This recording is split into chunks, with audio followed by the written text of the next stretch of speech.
Last వీడియోలో hair oil powder ఎలా prepare చేసుకోవాలో చూసాం కదండి. అది నేను ఒక డబ్బాలో అయితే స్టోర్ చేసుకున్నాను.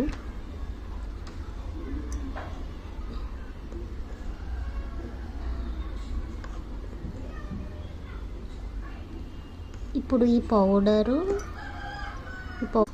డబ్బా క్యాప్ అయితే పెట్టేసుకుంటున్నాను.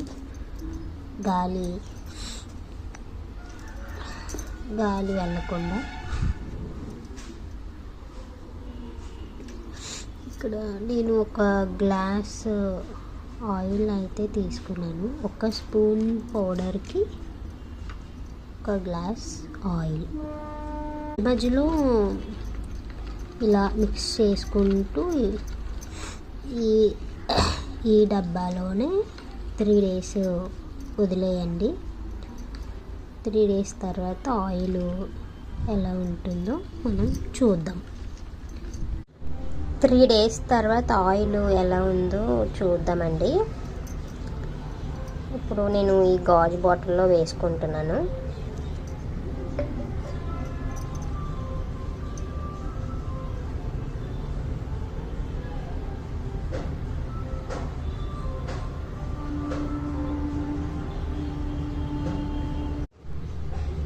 ఇవి ఆయుర్వేదిక్లో వట్టివేరులు జటామాన్సి అని అంటారు. అంటే జటామాన్సి రూట్స్, వట్టివేర్లు రూట్స్ అన్నమాట. ఇవి నేను మీషోలో తీసుకున్నాను. ఈ ఆయిల్ ఇలా ఆయిల్లో కంప్లీట్గా డిప్ చేసేయాలి. అంటే ఆయిల్ పూర్తిగా మునిగినంత వరకు ఈ వేరులు అనేవి వేసుకోవాలి.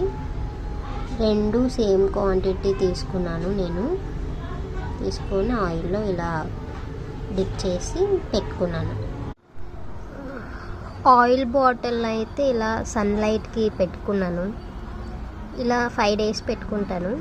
పెట్టుకున్న తర్వాత యూస్ చేసుకుంటే చాలా బాగుంటుంది, మంచిగా వర్క్ అవుతుంది. 2 daysకి ఒకసారి ఇలా మొత్తం ఆయిల్ అంటే కిందకి పైకి ఇలా మిక్స్ చేసుకుంటే మంచిగా హీట్ అవుతుంది అన్నమాట. ఆయిల్ హీట్ అయిన 5 daysకి మంచిగా ఆయిల్ హీట్ అవుతుంది, బాగుంటుంది. మీరు కూడా ట్రై చేయండి. Thank you.